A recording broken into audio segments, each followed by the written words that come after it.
This is an ABP Life podcast. Finance minister Nirmala Sitharaman ji ने मोदी 2.0 के काल का अंतिम बजट पेश कर दिया है।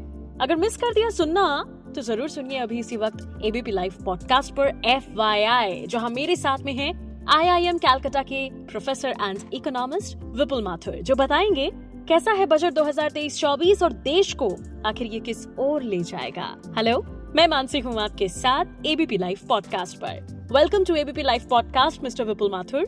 Thank you Mansi. सबसे पहले जो मैं आपसे जानना चाहूंगी वो यही कि इस बजट को क्या नाम देंगे आज आप? मेरे ख्याल से ये बहुत ही बैलेंस्ड बजट है, तो ये बहुत ही संतुलित बजट की कैटेगरी में आएगा और यही मैं इसको नाम दूंगा। जी, इस बजट का सबसे ज्यादा फायदा किसको होगा? देखिए, देखा जाए तो जो मेजर्स इस बजट में प्रपोज करे गए हैं ये हमें आने वाले टाइम में काफी फायदा देंगे, सभी को थोड़ा थोड़ा फायदा होगा इससे।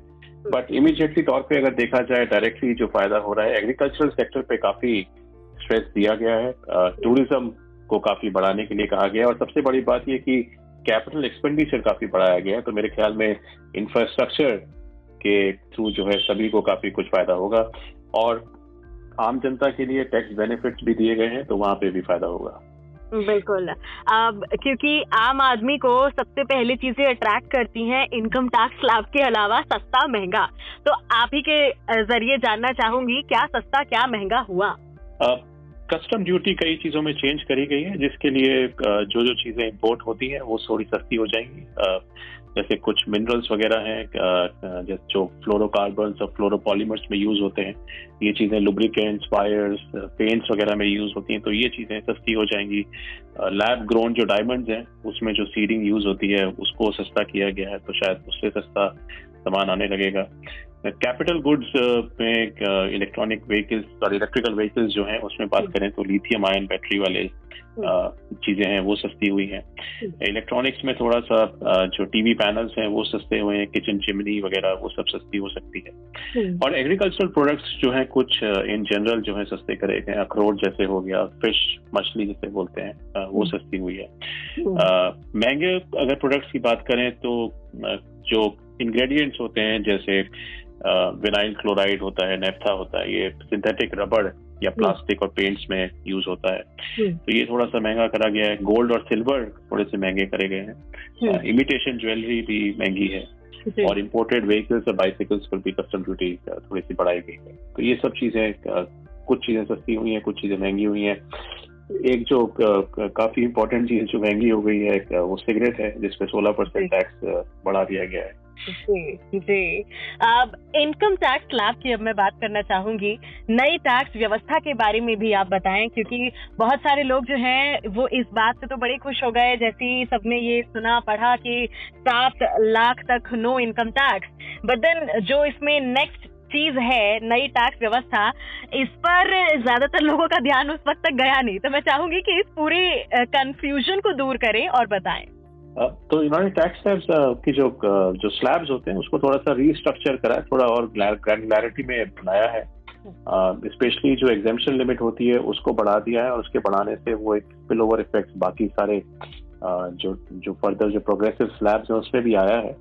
तो ओवरऑल जो टैक्स रिडक्शन है, आई थिंक उन्होंने अपनी स्पीच में भी बताया था कि अगर किसी की इनकम 9 लाख रुपए है तो उसको सिर्फ 45,000 शायद कुछ टैक्स देना पड़ेगा पूरे साल में। और ऐसे ही उन्होंने कोई कैलकुलेशन 15 लाख के लिए भी बताई थी। तो ओवरऑल शायद टैक्स जो है जो टोटल टैक्स देना पड़ेगा वो कम हुआ है, स्पेशली 15 लाख से नीचे वाले कैटेगरीज के लिए। और टैक्स एग्जेम्पशन लिमिट बढ़ा दी है, तो 15 लाख से ऊपर वाले भी हैं जो उनको भी थोड़ा सा इसका बेनिफिट मिल सकता है। स्पेसिफिक कैलकुलेशंस डिपेंड करेंगे आपके किस तरीके के इन्वेस्टमेंट्स हैं और किस तरीके के बाकी सब चीजों में आपकी इनकम है।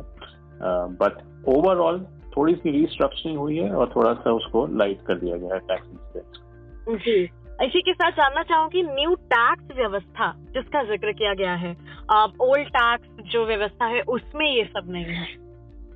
जी, ओल्ड टैक्स और न्यू टैक्स रिजीम तो काफी पहले आ चुकी है। एक न्यू टैक्स रिजीम ऑलरेडी चल रही है 2 सालों से मेरे ख्याल में, और उसी को इन्होंने थोड़ा सा रीस्ट्रक्चर किया है। बाय डिफॉल्ट अभी शायद ये कहा गया है कि न्यू टैक्स रिजीम ही उसके के थ्रू ही कैलकुलेशंस होंगी, बट ओल्ड टैक्स रिजीम के जो बेनिफिट्स हैं वो भी मिलते रहेंगे। बिल्कुल। अगर मैं आपसे जानना चाहूँ कि क्योंकि न्यू टैक्स रिजीम या ओल्ड टैक्स रिजीम किसी को चूज करने की इजाजत होती है कि आप कौन सा चूज करें, आपके हिसाब से इस आज जो बजट में पेश किया गया है उसके हिसाब से क्या किसी को नई टैक्स व्यवस्था को चूज करना चाहिए या ओल्ड टैक्स व्यवस्था को? देखिए, ये जो दोनों टैक्स रिजीम्स में जो कैलकुलेशंस होती हैं, ये इस तरीके के कैलकुलेटर्स ऑलरेडी पब्लिक डोमेन में हैं, और ये कैलकुलेशन जो है इंडिविजुअल लेवल पे बहुत वेरी करती है। तो जैसे कि अगर आपने लोन ले रखा है या आपने कहीं इन्वेस्टमेंट किए हुए हैं या आपके कहीं और से भी आमदनी इनकम है, तो उस हिसाब से आपको हो सकता है कि कोई एक टैक्स रिजीम ज्यादा बेटर लगे in terms of the amount जितना आपको पे करना पड़ता है। तो ये एक तरीके से एक इंडिविजुअल लेवल पे कैलकुलेशन है, ऐसा आप एक जनरल तौर पे नहीं कह सकते कि ये जो है ओल्ड टैक्स रिजीम या न्यू टैक्स रिजीम इनमें से एक ही जो है हमेशा बेहतर होगी। बट ये जरूर है कि न्यू टैक्स रिजीम में थोड़े से चीजों को स्ट्रीमलाइन करने की कोशिश करी गई है। ओल्ड टैक्स रिजीम में काफी तरीके के सब हेडर्स थे, उसका फायदा भी है क्योंकि आप कई तरीके के जो है एग्जेम्पशंस ले सकते हैं, कई तरीके के आपको अलाउंसेस मिल सकते हैं। बट न्यू टैक्स रिजीम में प्रोसेस के लिहाज से काफी स्ट्रीमलाइन किया गया चीजों को। बट ये कहना जो है कि कौन सी वाली बेहतर है, ये जो है इंडिविजुअल लेवल पे तय होता है। कुछ लोगों को ओल्ड टैक्स रिजीम में फायदा ज्यादा होता है, कुछ को न्यू में ज्यादा फायदा होता है। जी, अब आना चाहूंगी सेक्टर वाइज जो हम बजट की अगर हम बात करें, हेल्थ केयर हो चाहे एजुकेशन हो, मोस्ट इम्पोर्टेंट रेल बजट की अगर हम बात करें, क्योंकि इस बार तो अब ई स्पोर्ट्स जो है ये भी एक चीज जो है वो हमें देखने को मिली थी। इन सब चीजों में कितनी जगह दी गई है बजट को? एजुकेशन के लिहाज से काफी इनिशिएटिव्स लिए गए हैं, specially I was very surprise कि आर्टिफिशियल इंटेलिजेंस को लेके भी 3 सेंटर्स डेवलप करे जाएंगे। फाइनेंशियल लिटरेसी और इन्वेस्टर एजुकेशन को भी काफी एग्रेसिवली टारगेट किया जाएगा। रेल के बजट में सबसे ज्यादा आउटले आज तक का वो प्रपोज किया गया है, तो काफी बड़ा बजट दिया गया है रेलवे को। डिटेल्स बाकी है, बट हेल्थ सेक्टर की अगर बात करें तो नर्सिंग कॉलेजेस को डायरेक्टली कहा गया है कि ये नए कॉलेजेस खोले जाएंगे, और रिसर्च फ्रंट पे भी काफी इनिशिएटिव्स हैं। ICMR लैब्स में रिसर्च को बढ़ावा दिया जाने की बात है। एग्रीकल्चरल सेक्टर की बात करें तो काफी इनिशिएटिव्स प्रपोज करे गए हैं। डिजिटल इंफ्रास्ट्रक्चर जो कि क्रॉप प्लानिंग में, क्रेडिट में, इंश्योरेंस में काफी हेल्प कर सकते हैं। इसको लार्जली एग्री टेक के नाम से जो हम जानते हैं, तो उसको काफी प्रमोट करने की प्लान्स हैं। एग्रीकल्चर एक्सेलरेटर फंड के नाम से एक डेडिकेटेड फंड खोला गया है जिसमें टेक्नोलॉजिकल इनोवेशन को बढ़ावा दिया जाएगा, जिससे प्रोडक्टिविटी और प्रॉफिटेबिलिटी बढ़ सकती है एग्रीकल्चरल सेक्टर की। क्रेडिट की भी बहुत बड़ी व्यवस्था करी गई है। 20 लाख करोड़ का शायद क्रेडिट ईयर मार्क किया गया है animal husbandry, dairy and fishes के लिए स्पेशली। और कस्टम ड्यूटी जैसे मैं बता रहा था कि कुछ एग्रीकल्चर प्रोडक्ट्स पे भी कम करी गई है। डिफेंस का अगेन काफी अच्छा आउटले है। और स्पोर्ट्स में मुझे लगा नहीं कि शायद कुछ डायरेक्ट मेंशन है, सिवाय एक जगह मैंने पढ़ा था कि कहीं पे एक वार्म ब्लडेड हॉर्स होता है कोई, जो मेरे ख्याल से जो घुड़सवारी करते हैं उन लोगों के लिए वो काम में आता है, वो जो स्पोर्ट खेलते हैं, तो उस पे जो है कस्टम ड्यूटी कम करी गई। आप डिजिटल रुपी ई स्पोर्ट्स की अगर हम बात करें, डिजिटल रुपी तो देखिए ये सेंट्रल बैंक का डोमेन है। सेंट्रल बैंक ने ऑलरेडी नवंबर में और दिसंबर में डिजिटल रुपी रोल आउट किया था एक्सपेरिमेंटल तौर पे, और आगे चल के जो है ये और ज्यादा एग्रेसिवली करेंगे। डिजिटल रुपी एक तरीके से एक पार्ट है, एक भाग है हमारे पूरे डिजिटल इनिशिएटिव का। हमारा डिजिटल इंफ्रास्ट्रक्चर दुनिया के सबसे बढ़िया इंफ्रास्ट्रक्चर है हमारा डिजिटल इंफ्रास्ट्रक्चर। तो ये डिजिटल रुपी में भी जो है आप यही उम्मीद कर सकते हैं कि हम इसमें बहुत एग्रेसिवली काम करेंगे मेरे ख्याल से आज इस साल, और काफी कुछ इम्प्रूवमेंट देखने को मिल सकते हैं। जी, आज ही मैं पढ़ रही थी OLX ने भी ले ऑफ जो है वो शुरू किए हैं ग्लोबल रिसेशन के कारण। जितने भी ले ऑफ हुए हैं, क्या इंडिया में उन कंपनीज को कोई रिलीफ मिलेगा इस बजट से? देखिए, ले ऑफ्स जो हुए हैं वो एक साइक्लिकल पैटर्न रहता है, एक बिजनेस साइकिल होता है। कभी जो है बिजनेसेस ग्रो करते हैं, कभी थोड़े से वो श्रिंक करते हैं। और कोरोना के टाइम पे जब काफी ज्यादा हायरिंग हुई थी और अभी जब जो है क्रेडिट मार्केट से थोड़ा सा कम हो गया तो उस वजह से कुछ ले ऑफ्स वगैरह हो रहे हैं। तो ले ऑफ्स के कारण अलग हो सकते हैं, बट लार्जली जो ले ऑफ्स में जो हेल्प कर सकता है वो ये है कि बिजनेसेस को काफी प्रमोट किया जा रहा है, एमएसएमई सेक्टर को काफी प्रमोट किया जा रहा है जी।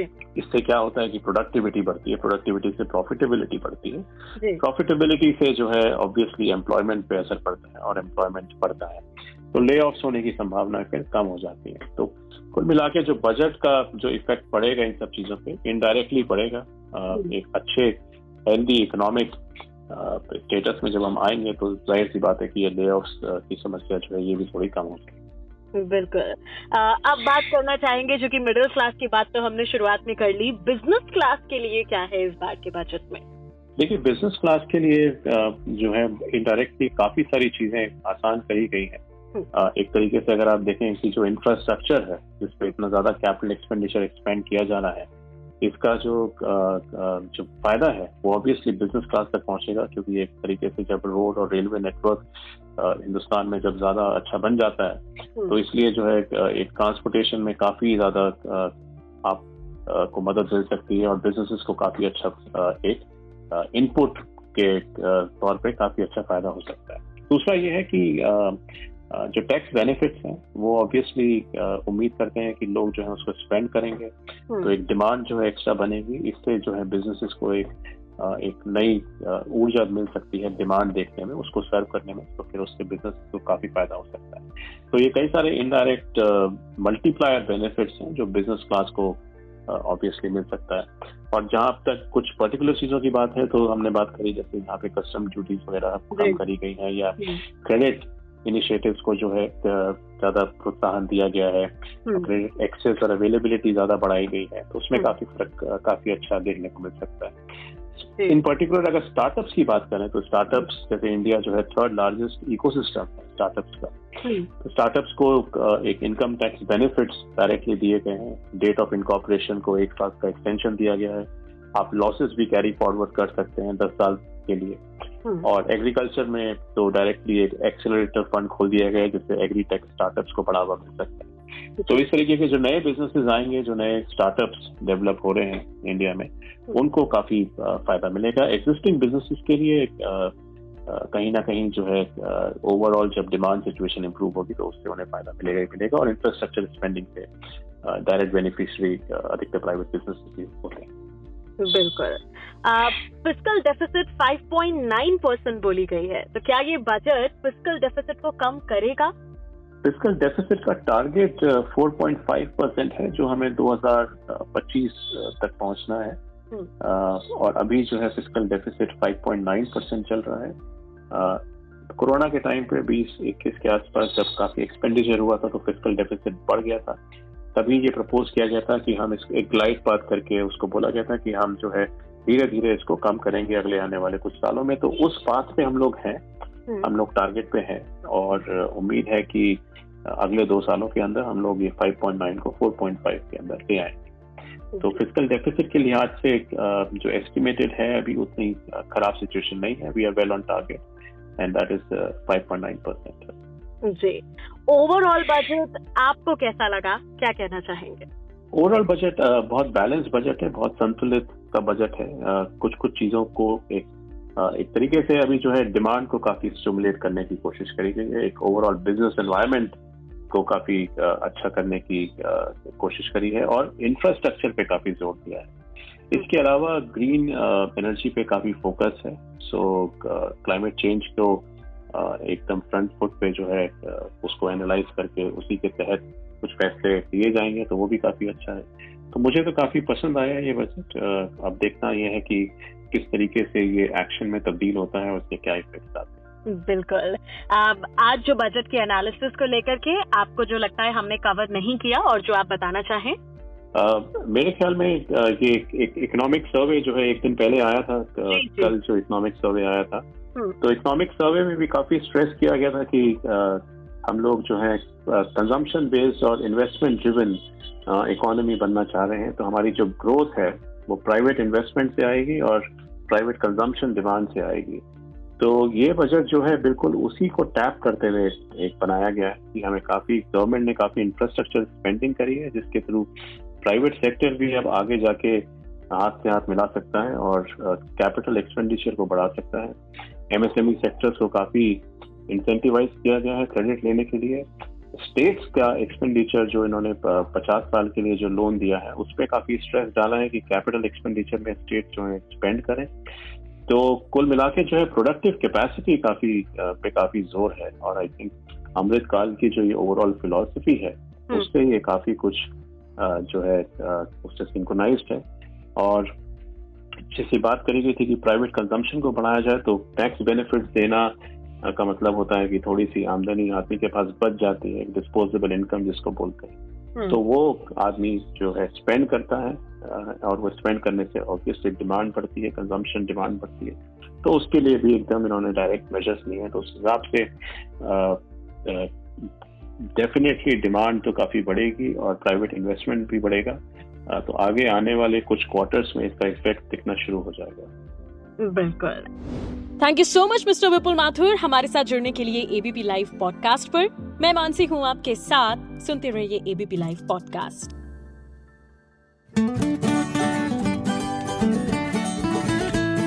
This is an ABP Live podcast.